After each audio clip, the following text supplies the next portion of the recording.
I want to start by telling you a story. This is my partner, my business partner, Matt. All around fantastic guy, salt of the earth. Anyone who meets him likes him. I'm explaining this to you because where this story goes shows that even the nicest guy can accidentally make a sexist mistake. Love you. About 4 years ago, we're in a business meeting with a local businessman. During this meeting, the gentleman across the table from me will not look at me, he will not talk to me, he will absolutely not acknowledge any of my thoughts or my ideas or what I'm saying. And it became unbelievably clear about halfway through the meeting that his disrespect for me was solely because I was a woman. When my business partner and I leave the meeting, I'm pissed. So I start venting. I just can't believe this, I'm going on and on. And he pats me on the back and he says, you know, you can't let these things get to you. The next thing he says is, beautiful. That's just the way men are in business. The blanket excuse. And he said it with good meaning, and he was trying to comfort me, but in doing this, it resonated. That's just the way men are in business. Why? Is that acceptable? Only if we accept it. This moment is what made me begin paying more attention to gender roles in the workplace, and I will turn to my workplace, specifically hospitality. This is a chef. This is the leader in hospitality. This is the respected position. The chef is often a man. More often than not. Less than 7% of women are chefs. No. Yeah. Less than 7% of chefs are women. Sorry. This is a waiter. I would like you to pay attention to the uniform. Nice, respectful suit. He looks good. Very nice. I would like you to look at some women in hospitality.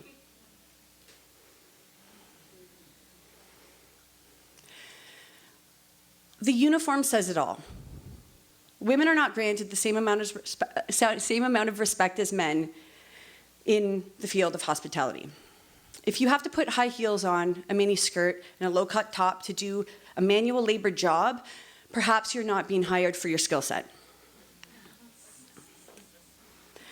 This is not just a problem in hospitality, but across many fields. I would like to suggest that we as women need to take more responsibility than we do to eliminate these disparities in the workplace.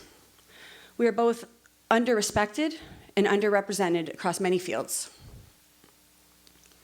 The one I'm going to talk about today is the business world.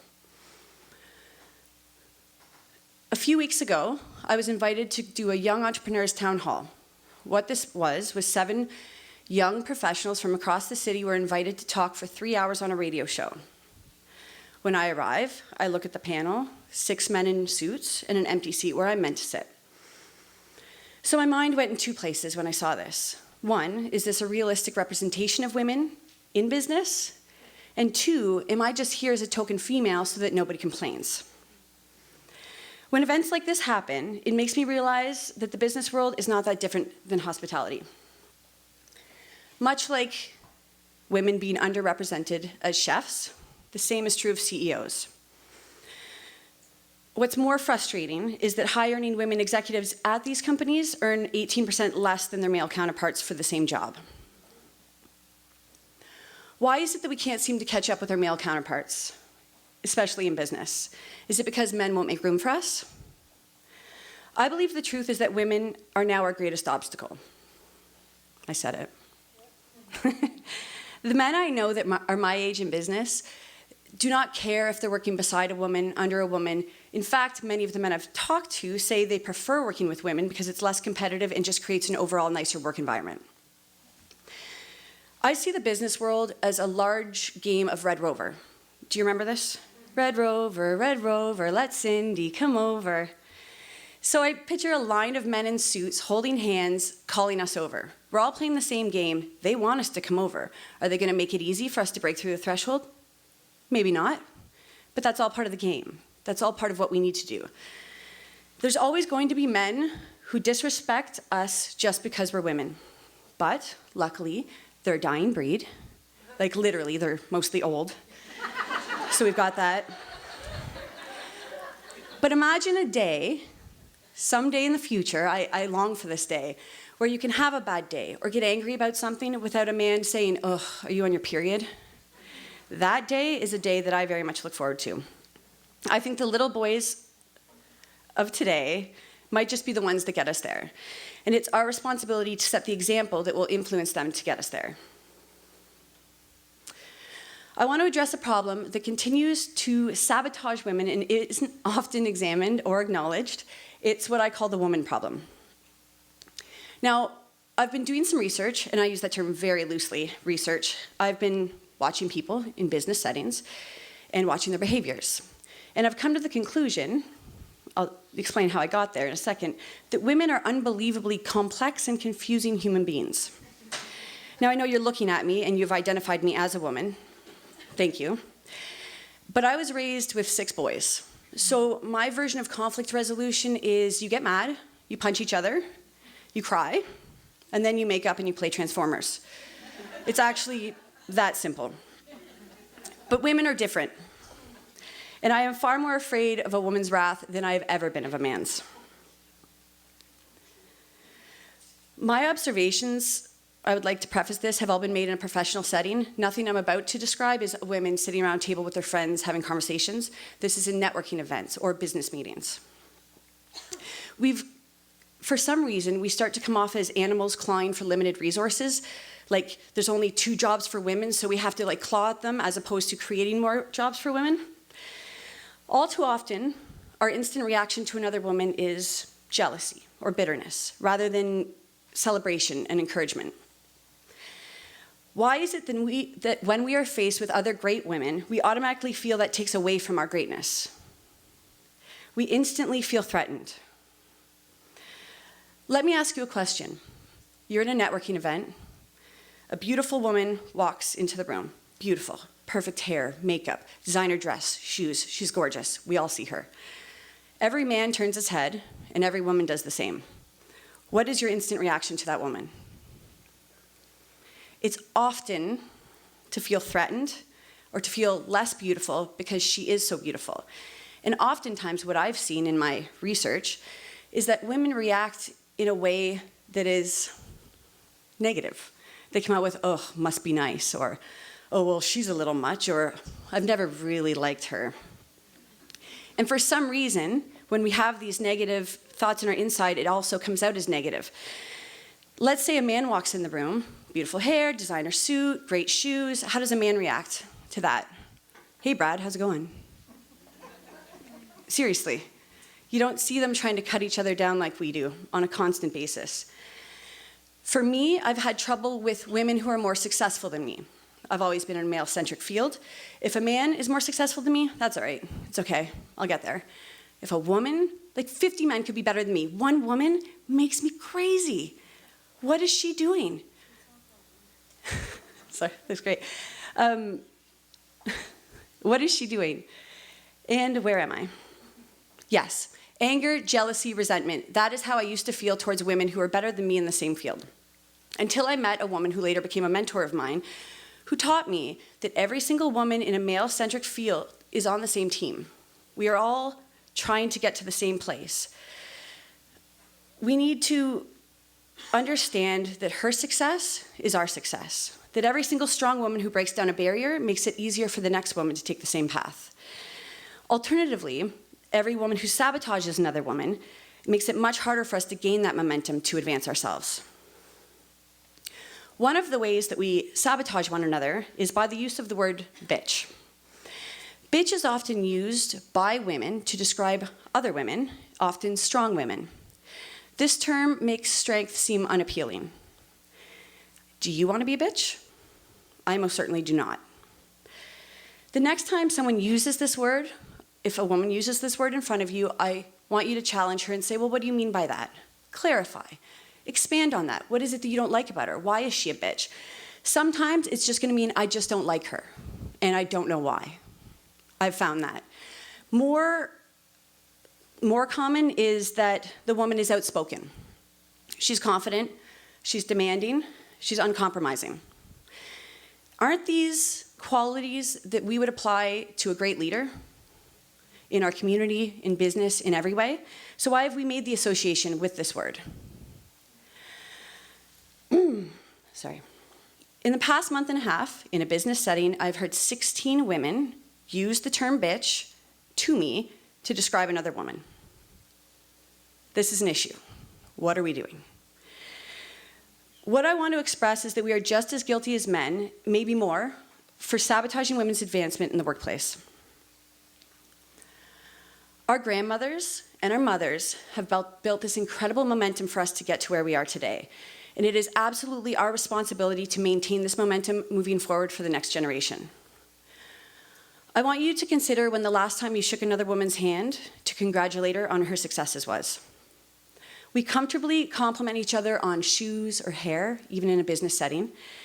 I challenge you the next time you want to compliment or ask somebody where they bought their shoes, instead ask them about their life, ask them about their career, their accomplishments. Pay them a compliment of substance rather than of being a good shopper. We need to form habits that celebrate each other rather than braid each other. And I'm not saying we all need to join hands and skip into the sunset and live happily ever after. That'd be nice, but unrealistic. But at the very least, we need to respect each other, we need to promote each other, we need to pat each other on the back occasionally, and we absolutely need to shake each other's hands in recognition of a job well done. So let's eliminate the woman problem. We've all heard of positive and negative reinforcement. Negative reinforcement is you punish a behavior to eliminate it. Positive reinforcement is you reward a behavior to enforce it so that it continues. I've done actual research. You put into Google. That's real research. Positive reinforcement and women. What comes up is a series of behaviors we want to cancel. So like obesity, eating disorders, alcoholism. And they express that you should use positive reinforcement in order to eliminate those behaviors. Imagine if we use positive reinforcement to encourage women to continue behavior. All those qualities that are associated with being a bitch, for example, we encourage those rather than bring them down by using that word. We reinforce strength and confidence with a handshake or a smile. We encourage other women to have an opinion rather than submitting to one. There are women out there that act as cheerleaders for other women, but my issue is that they are a minority. Currently, we're using negative reinforcement when women excel by acting jealous or bitter, or by not acknowledging their accomplishments at all. By doing this, we're negatively reinforcing positive behaviors. It's this weird thing we're doing, and I have no idea why. Promote. How can we be better? It's pretty simple. If you come across another woman who's achieved something, you shake her hand and you congratulate her, you encourage her to do it again, and every other woman watching. You reinforce that her successful behaviors are admirable and respected instead of putting them down. If we use positive reinforcement on women more often, then they will repeat these behaviors and we will breed success for women. For me, a congratulations on my success from a woman is so much more meaningful than from a man because it's so much more rare. So when it does happen, it gives me the tinglies in my stomach, you know? They're like, oh, you just feel so good. Don't you want the tinglies? Don't you want it? Yeah? Don't you want to make other people have the tinglies? Of course. I want to finish by telling you a story about my 4-year-old niece, Ivy. She's a complex young lady. She has a 6-year-old brother that she's obsessed with. She follows around. She wants to do everything he does. But she's also quite stereotypically feminine. She loves dresses, doing her hair, fake makeup, nails. One day, a few weeks ago, I was sitting on the porch with her mom, and the kids are playing in the yard. 6-year-old Jack finds a mud puddle. Love him. He's throwing the mud in the air. It's getting in his hair and his eyes. It's a bit of a mess. Ivy is so conflicted watching him play in the mud and looking down. She's like, oh, God, oh, I love this dress, and oh, my shoes, like, oh. She's looking at him, and he's having so much fun, and she's just dying inside to go play with him, but she just doesn't want to mess up her new dress. And it was like many of us, sitting on the sidelines, watching the boys play, or deciding to jump in, get dirty, and let go of our preconceived notions of what we should be. And it was a cool, beautiful moment where I realized that we have the ability to empower young ladies to change gender roles in the future. Ivy looks to her mom, and her mom says, do whatever you want. It's up to you. It's your choice. 5 seconds. It took 5 seconds. In the mud, destroyed the dress. But it was fantastic. It was just this unbelievable moment of pride. We have the ability to empower little girls to grow up knowing, not thinking, knowing that they can do anything. Be a role model. Be a mentor. This is not a choice we have, it's a responsibility. Whoa, I'm not done, don't clap. I have more bold statements. I want her to grow up not knowing that men ever had more rights than women until she learns it in school. I want her to be absolutely shocked that men once made more money than women for the same job.